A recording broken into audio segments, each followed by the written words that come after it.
How's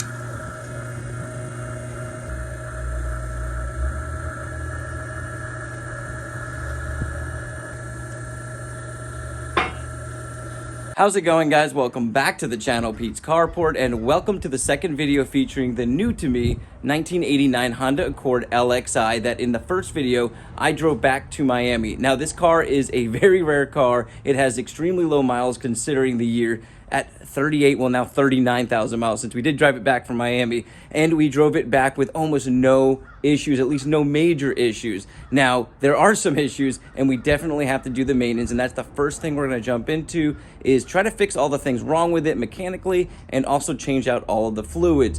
Today we're going to start with oil, transmission fluid. I think I'm going to go get some coolant because I don't have that yet, so we're going to do like a coolant flush on it, and we're going to go ahead and take a look at that steering rack because in the first video I talked about how that was leaking out, and I've already got the car up on my lift that I absolutely love. This is such a cool little lift, and it's going to allow me to work on this car very easily. So let's get started with the easy things. We'll change out our oil, our transmission fluid. We'll get under there and take a look at our power steering rack and hopefully get one of those ordered. So let's get going. I hope you guys have enjoyed the video so far, and I hope you guys enjoyed this one. Let's get going on the car.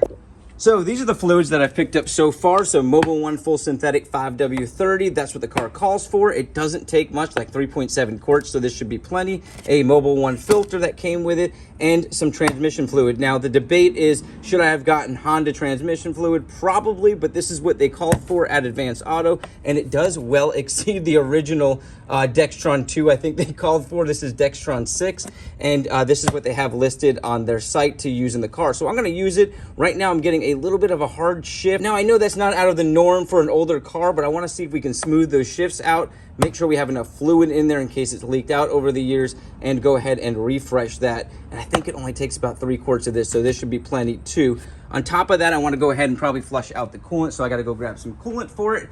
But I want to get started now. Let's get underneath this car and take a look at what these fluids look like.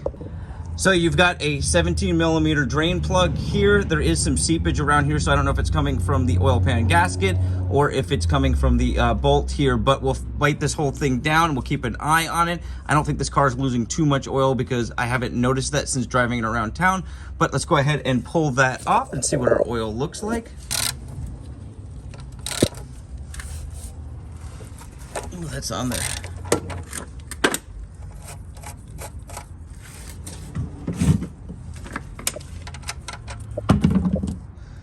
It's a little dark, but nothing abnormal. I don't see any metal shavings or anything, so that's good.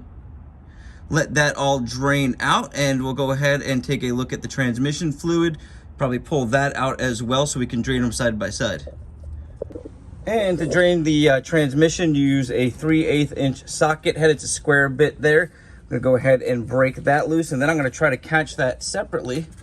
I can see how much fluid is in there right now.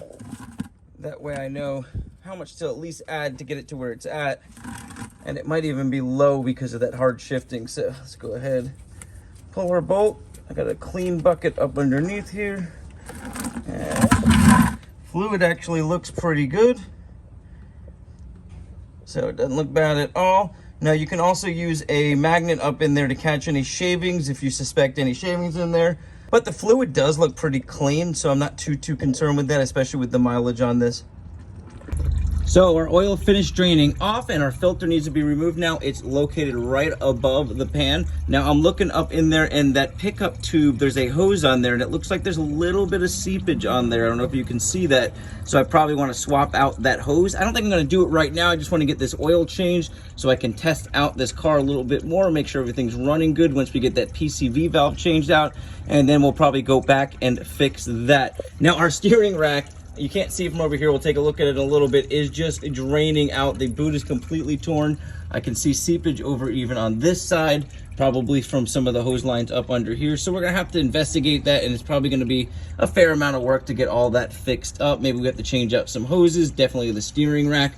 But let's go with the filter here, pull that off, put our new filter back up there, and start filling the oil back in. So guys, quick fill-in. There was actually over 3 quarts of transmission fluid in there. I actually read somewhere that it was like 3 1/4, but when I looked it up online, it said about 2 1/2 quarts. So I'm gonna start with around 3, and we're gonna check the level, and then we're gonna add from there. But it looks like I'm gonna have to add more than that 3. The other thing I wanted to fill in is you don't necessarily need to do this, but I like to put a little bit of the Ultra Copper gasket maker around the drain bolt while tightening it up. So I'll put the bolt in there, wipe everything down, squeeze a little bit around it, tighten it up hand tight, let it sit for a little bit, and then torque it down, which you don't need to torque down much. You just need to really get it snug. And then I'm gonna fill my oil into here. Already got my oil filter up in there, and the oil filter that was in there actually looked really good. It looked like a newer filter, so not too concerned with that. It did have a little bit of a difficult time getting it out, so I had to use the screwdriver punch method because there's not a whole lot of room to grab a hold of this. And my filter tool was actually too big, so I couldn't use that. So that's just a quick fill-in. Let me get everything put back in, fill up our oil. We'll go ahead and add some transmission fluid, and I'll fill you guys in on how much I actually needed to get it up to level. So if you have an automatic transmission like me, you want to fill your transmission fluid into where the dipstick is. This is what the dipstick looks like. It is located right down there, and I've got this nice funnel with a long hose leading right down to the hole there. It's a nice big fill hole, so it's not like other cars I've had to fill from the dipstick where you have a little tiny dipstick hole. At least this one, they give you enough room to actually fill the fluid. Now our bottle here is 1 gallon, which is 4 quarts. So we're gonna go to 3 quarts, so we'll leave a quart left in the bottle. Once we get to there, we're gonna go ahead and check our levels, and then if we need to add any, we will. So I went ahead and started the car up so we can let it warm up so we can check our trans fluid level properly. And while that's going, I want to talk about our power steering pump. So you can hear it rattling just a little bit because it's getting low on fluid due to the leak. And I'm realizing it's on its own belt. So I think what I'm going to do is pull that belt off because I don't want to wear anything out in that power steering pump. And I might have somebody actually change this rack out just because I'm so limited on time right now. I've got a lot going on and I've never done this car before, so I might as well see if somebody can do it pretty cheap, and I don't think it's gonna be too much work. But if you come down here, I'm gonna show you guys what it looks like because it is leaking bad. You can see all the fluid along here and actually kind of shot up along here. And let me see if I can get the right angle. Yeah, you can see somebody tried to repair the boot here. So obviously this rack definitely needs to be changed out. Probably dirt all up in there. Now, ironically, it is driving very nice. It's steering very nice.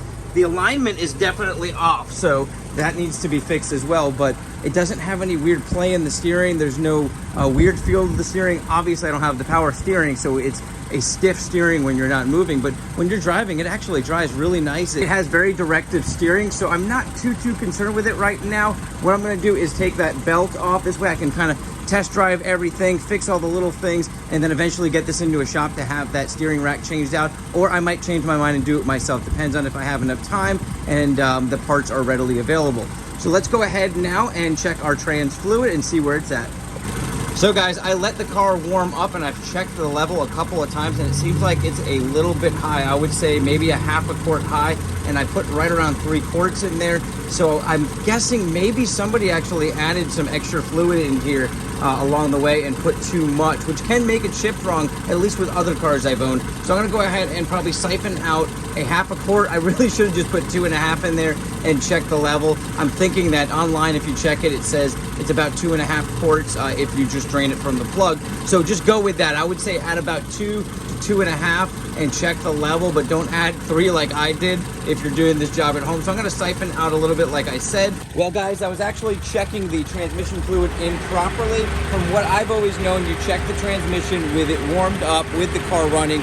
But a gentleman named John on a Facebook group called 3G sent me over a screenshot of the manual, and it says to turn the car off. And I'm gonna go ahead and do that now after warming up the transmission fluid. And then within a couple of minutes, you wanna check your level. Now here's the other key component it says in the manual, not to screw the dipstick down. So I've already went ahead, and be careful, it is hot. Oh man, that's hot. I'm gonna go ahead and wipe it down now. I'm gonna dip it back in there without screwing it down. And we're gonna go ahead and check our level. And he did say 2.5 quarts is about right. And let me see here. Flip it over. And yes, it looks like we are within the spec here. I like to use a towel to push down and see where the fluid level is actually going. And I don't know if you guys can see that, but you can see it's marked the little X's on the other side. And once we're above that, we're good. And you can see it's just above that. I could probably add a little bit of fluid, but we are within spec. So we're gonna run with it. The car is running great right now. I've done a ton of things on this video. That was really the main thing I wanted to make sure I dialed in, because I don't want to be running too low of transmission fluid, and obviously we don't want to be running with too much. And I believe this car had way too much in it before. It was slamming into gears, and now it is driving really, really smooth. So let's move on, guys. So next up on the agenda is swapping out the spark plugs. This should make a massive difference, especially since we don't know if they've ever been changed out. Now, I am a fan of going with the OEM or stock replacements, and this is the ones that they said on the forum to use. I'm a fan of NGK, so I went ahead and picked up 4 brand new ones. We're gonna go with the standard gap since I can't find my gap tool. This should be fine. I am gonna look at each one and make sure none got banged around. And I've got my trusty magnetic socket wrench. So let's go ahead and get started. Should be pretty quick, and we'll take a look at the ones we pull out. I'm pretty excited to see how much better the throttle response is with this, and just how much better it idles. So let's get started. Pop these spark plugs out and pop the new ones in.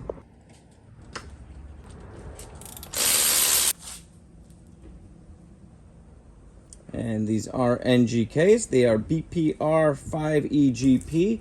Let me double check and see what I got here.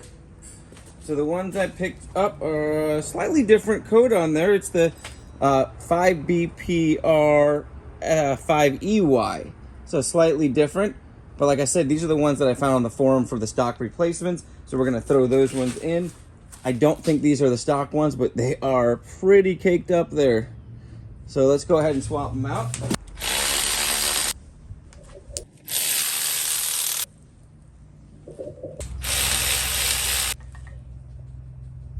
It started up real nice, sounds real nice, idling really well. So I'm gonna drive it around for a little while, see if the idle stays good, see if it has better acceleration. I'll fill you guys in.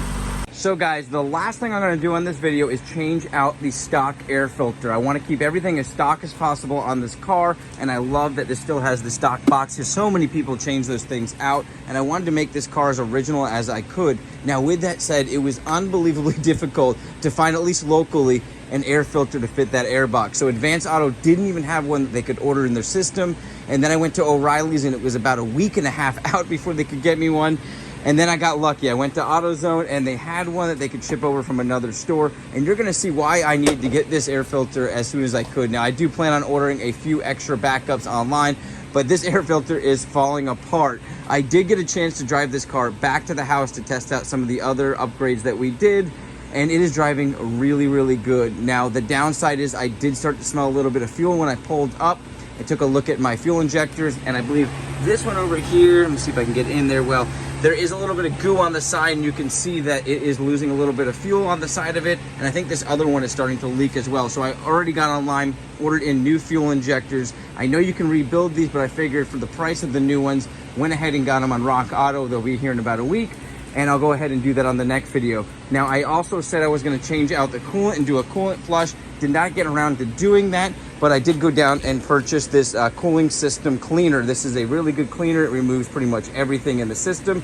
So I'm gonna run the car with that, go ahead and drain out our coolant, and I'll put that on the next video as well, because there is a couple steps you have to do to make sure you get all the air out of the system. So I need to do a little more research on that. I know that these are very finicky cooling systems, and if you don't get all the air out, it'll cause issues in the driving. So with all that out of the way, let's go ahead and pull this air filter out, finish up the video, and I hope you guys have been enjoying this, because it's been a lot of fun changing out these common things that you need to do when you pick up an older car. So let's get that air filter out. I don't have my tripod, so I'm gonna go ahead and grab it. I'll show you guys what it looks like.